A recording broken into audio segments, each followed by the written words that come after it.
नमस्कार, आप देख रहे हैं आवाज़ आपका और आपके साथ है एमएस परदेसी। जी हाँ, भरगमा अंतर्गत पंचायत मानुल्ला पट्टी और ये पंचायत भवन है। यहाँ पर आप देख सकते हैं राजनीति का दौर चल रहा है और राजनीति के लिए देश में क्या क्या हो रही है हम बोलेंगे नहीं, इसलिए नहीं बोलेंगे कि आप समझ जाएंगे। समझना तो आपको पड़ेगा, कारण देश आपका, राज्य आपका, ब्लॉक आपका और पंचायत भी आपका।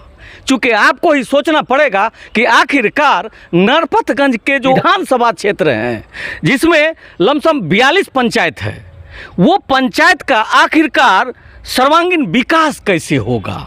अभी के दौर में जाति के नाम पे वोट क्या करते हैं, विकास क्यों कल्पना करते हैं, ये भी आपको समझना पड़ेगा।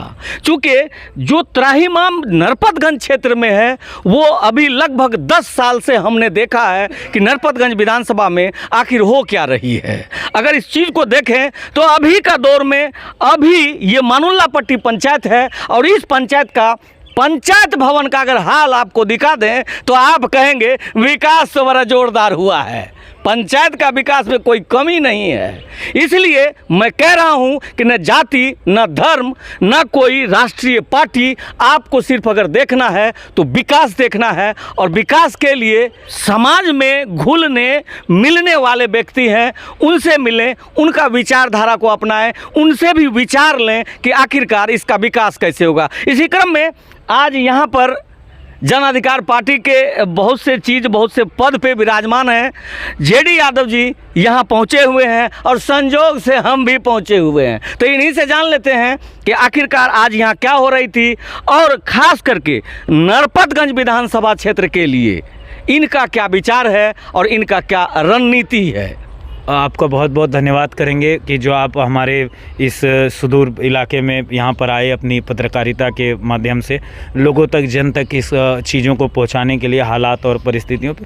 तो मुल्ला पट्टी के बारे में जो आप बोले तो ये पुराना पंचायत भवन है। एक और पंचायत भवन है जो कार्यरत है, जो जिनमें सारी चीज़ें हो रही, लेकिन ये मांग हमारी है कि इसको भी उसी तरह से वो किया जाए। लेकिन जहाँ तक आप बात कर दिए कि नरपतगंज विधानसभा का बड़े स्तर पर, तो देखिए जो चीज़ें हैं वो सभी चीज़ों को बोलना चाहिए। हम मोहताज हैं एक डिग्री कॉलेज को, ये पूरी नरपतगंज विधानसभा क्षेत्र के अंतर्गत एक भी डिग्री कॉलेज नहीं है। हम वाकई में उसके लिए मोहताज हैं। हम मोहताज हैं हमारे इस क्षेत्र में भरगमा का जो एक छोटा सा पीएससी की तरह है, हम चाहते हैं कि उसको रेफरल अस्पताल किया जाए। हम चाहते हैं नरपतगंज क्षेत्र में जो अस्पताल है उसको 200 बेड का बड़ा अस्पताल के रूप में किया जाए। हम चाहते हैं कि एक नई चीज़ों को हमारे विधानसभा क्षेत्र में कैसे आगे बढ़ाया जाए। और रह गई बात जिम्मेदारियों की, तो जो अपने जिम्मेदारियों से नहीं पूरा कर रहे होंगे, हम चाहे किसी भी पार्टी या किसी भी पॉलिटिक्स से हटकर एक बात करना चाहेंगे कि जो अच्छा करेगा उसको जनता मौका देगी। इस लोकतंत्र में सबसे बड़ी ताकत है मतदान। वो मतदान उसके पक्ष में होता है जो अच्छा काम करता है, वो मतदान उसके विरोध में होता है जो काम नहीं करता है। और हम ये मानते हैं कि राजनीति में मौत से भी बदतर किसी को हरा देना है। अगर वो लोकतंत्र में संवैधानिक रूप से रहकर संविधानिक की और लोगों की जन की सेवा जिसकी वो शपथ लेता है, जब हम विधानसभा या लोकसभा में शपथ लेते हैं तो शपथ का पहला शब्द ये होता है कि जन हिताय जन सुखाय, जनता की सेवा जनता की तत्परता से करेंगे। और जब उस संविधान की झूठी कसम खाई जाती है तब वहीं से ये हम लोगों के मन में आ जाता है कि संविधान ने जो इसका अंत का एक माध्यम दिया है, रावण का अंत अगर मर्यादा पुरुषोत्तम श्री राम ने अपने तीर से वध से किया, तो हम जो संविधान विरोधी ताकत हैं, जो ताकत देश के लोकतंत्र के खिलाफ है और जो जनता की सेवा के तत्परता से न, उसके अंत का एक बाण है, वो है बटन। ईवीएम की बटन दबाइए और उसको तख्ता पलट करिए। और बहुत लंबे अरसे से तख्ता पलट जो नहीं हुआ है उसका भी ये परिणाम लोगों के बीच में है। तख्त पलटते रहने चाहिए। राम मनोहर लोहिया जी, कर्पूरी जी और पुराने समय पर बहुत सारे लोगों के विचार ये हुआ करते थे कि रोटी एक तरफ बहुत ज़्यादा समय तक रखिएगा तो जल जाती है, रोटी पलट नहीं रही है। उसी तरह सरकार भी एक तरफ किसी को जिम्मेदारी देकर हमेशा भूल जाने से अच्छा है बदलते रहनी चाहिए। और विधानसभा क्षेत्र को भी, लोकसभा क्षेत्र को भी बदलते रहना चाहिए। इसका सर बीच में हम टोकेंगे आपको, चूँकि नरपतगंज विधानसभा में अभी जो बीते काल में, चाहे वो इंडी गठबंधन हो या फिर इंडिया गठबंधन हो, जो भी एनडीए गठबंधन हो, तो जो भी यहाँ पर राज किया, बोले तो उसकी सरकार रही है, सत्ता रही है, तो उस सत्ता में क्या काम नहीं हुई? लोग क्यों आपको वोट करेगा? आप बहुत महत्वपूर्ण सवाल उठाने का काम किए कि लोग जेडी यादव को व्यक्तिगत क्यों चुनेगा, जबकि उसके पास विकल्प राजद गठबंधन से, इंडिया गठबंधन से है, उनके पास विकल्प भारतीय जनता पार्टी और जदयू के गठबंधन से, फिर भी लोग जेडी यादव को क्यों चुनने का काम करें। तो जेडी यादव को चुनने का काम इसलिए करे कि एक नई बयार और एक नई दिशा के लिए एक नए संकल्प के साथ बढ़ना होगा। और रह गई बात पार्टी पॉलिटिक्स की, राजनीति की, तो देखिए हम फिर भी यही कहते हैं कि क्या लालू जी के किए हुए कार्यों को कोई भुला सकता है? नहीं कर सकता। उनके लालू जी के कार्यकाल के बाद जो कार्यकाल आदरणीय नीतीश कुमार जी ने भी जो शुरुआत की, उसको भी कोई भुलाया नहीं जा सकता। जब दोनों में किसी के कार्यकाल को आप भुलाया नहीं जा सकता, परिवर्तित नहीं किया जा सकता, तो अब इन सबसे परे तीसरे की तरफ भी विचार, जिसको मौका मिलेगा। मेरी विधानसभा क्षेत्र में अगर आप हमको चुनने का बात करिएगा तो हमारे पास गिनाने के लिए खोजड़ी की एक ऐसी घटना है जिसमें जेडी यादव खड़ा था। आपके पास हमारे पीएसी में जब सोनी कुमारी जो एक ठाकुर समाज से आती है, उनके लिए लड़ाई लड़ने की बात थी तो जेडी यादव खड़ा था। एम्बुलेंस की जब बात करना था तब जेडी यादव खड़ा था। पोस्टदाह में धर्मेंद्र के हित की बात करना था तो जेडी यादव खड़ा था। बेला में जब एसएसबी और सभी लोगों के बीच में लगातार बेला बसमतिया बबुआन जो सीमावर्ती इलाका 21 किलोमीटर का इलाका हमारे विधानसभा में पड़ता है, जो नरपतगंज और नेपाल का बॉर्डर है, जब वहां पर हमारे लोगों को तकलीफ दिया जाता है, जब सीमा सुरक्षा बल और हम लोगों के बीच, हम ये नहीं कहते हैं सीमा सुरक्षा बल पर किसी तरह का संदेह या किसी तरह का, लेकिन दोनों के बीच में जब कोई इस तरह के गंभीर समस्या होती है तब हम खड़ा होने का काम करते हैं, तब हम उनके विश्वास को जीतने का काम करते हैं। हम किसी भी तरह की, आज से कुछ दिन पहले लगभग 2020 की आप बात करिएगा, 2020 में जब पीएससी का सुधार हो रहा था, जब आदरणीय अररिया के सांसद प्रदीप सिंह के एम्बुलेंस का मामला उठ रहा था, यही जेडी यादव एम्बुलेंस को सुधार के लिए खड़ा था। यही जेडी यादव हर जगह, चाहे बरगामा के पीएससी में जब कोरोना वैक्सीनेशन हो रहा था तब हम खड़ा होकर के लड़ने का काम किए। जब कहीं पर यहाँ उप स्वास्थ्य केंद्र भी नहीं है, उप स्वास्थ्य केंद्र रघुनाथपुर के रास्ते में जब जाने लगा बड़हुआ से, वो उप स्वास्थ्य केंद्र में व्यवस्था नहीं थी। हमारे कहने के बाद 1-2 दिन शुरू हुआ था, फिर बंद हो गया। लड़ाई तो लड़ते रहे, आपको कितनी लड़ाई अगर कहिएगा तो हम गिनाने का काम करेंगे। हाँ, ये हमारे पास है, रसूख नहीं है, पैसा नहीं है कि किसी राजनीतिक दल को करोड़ों रुपया देकर हम टिकट ले सके, ये मेरी ताकत अभी नहीं है। ये ताकत आखिर में सर नरपतगंज विधानसभा क्षेत्र के जो वो आम लोग हैं जिसका सोच इधर से उधर हो जाता है, तो उसके बारे में क्या कहें, उनको क्या संदेश देना चाहेंगे? जनता मालिक है, जनता भगवान है, जनता जो निर्णय ले लेगी। हम जनता के निर्णय के खिलाफ न जीवन में कभी बोले हैं न कभी बोल सकेंगे।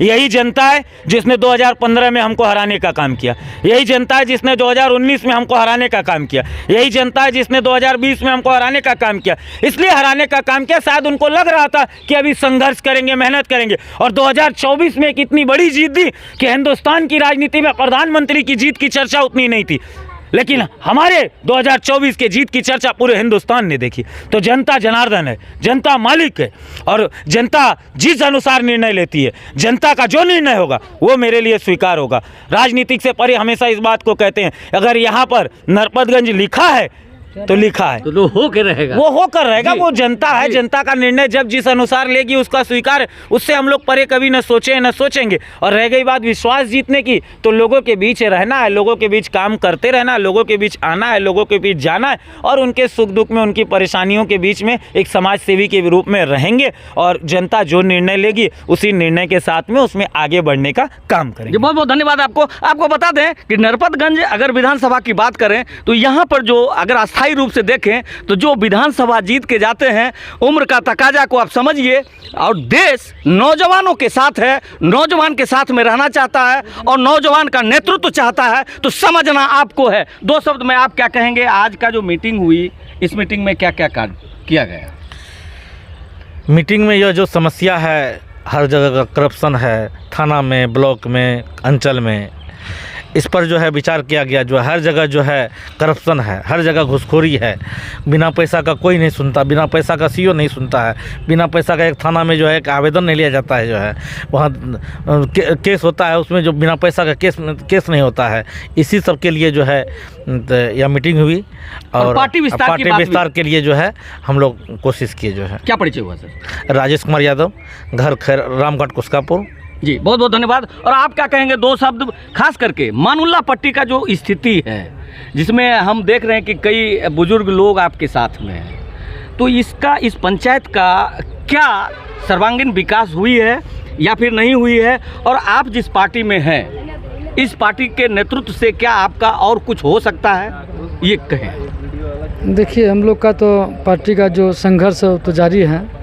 हम यही कहेंगे, अभी जो जहाँ भी ज़रूरी लगेगा हम लोग सेवा करने के तत्व पे खड़ा है, वो डॉक्टर हो या एम्बुलेंस, कोई भी ऐसा, चाहे सीओ नहीं सुन रहे हो, वीडियो नहीं, जहाँ भी ज़रूरी पड़ेगा हम लोग, हमारा संगठन साथ है। क्या परिचय हो? मेरा पप्पू यादव। आप क्या कहेंगे बाबा, दो शब्द में? बाबू हमें कुछ हो कुछो न कहबो। हमें की अच्छा ये बतावा, बूढ़ा भए गेलो, हाँ। ठीक है, अब तोरो समाज में नया नया छौड़ा पनपले, हाँ भेले की। अच्छा समाज में परिवर्तन भी जरूरी छै, हाँ, छै कि? छै ना? छै कि? तो तोरो हिसाब से परिवर्तन भेल हन कि वही छै पुरन कह स्थिति? नहीं बढ़िया भेले, ई जे है छै ना, हाँ। ई हमरा बड़ा बढ़िया बुझेले। अच्छा। यह बात कहबो। अच्छा। ऐसे हमें मूर्ख आदमी छो, हमें नहीं बोले जाने छो ओते। अच्छा बोले छो, कना हाँ, दांत बोले टूटल? छो, दांत हाँ। टूटल से बोले अच्छा, छो। हाँ, हाँ। लेकिन बाबू ई काम में सब कोई हल के लागो, बच्चा के जिताबो, बच्चा से लाभ ले, हाँ। यह बात कहबो। की नाम भेलो? हमार नाम बिंदेश्वरी यादव। जी बहुत बहुत धन्यवाद आपका। कौन कहता है, कौन कहता कि आसमान में सुराख नहीं होता, एक बार तबीयत से पत्थर उछाल के तो देखो, आपका क्षेत्र, आपका ही क्षेत्र आपसे कहेगा कि आप किसे मांग रहे हैं। भरगमा से MS परदेसी।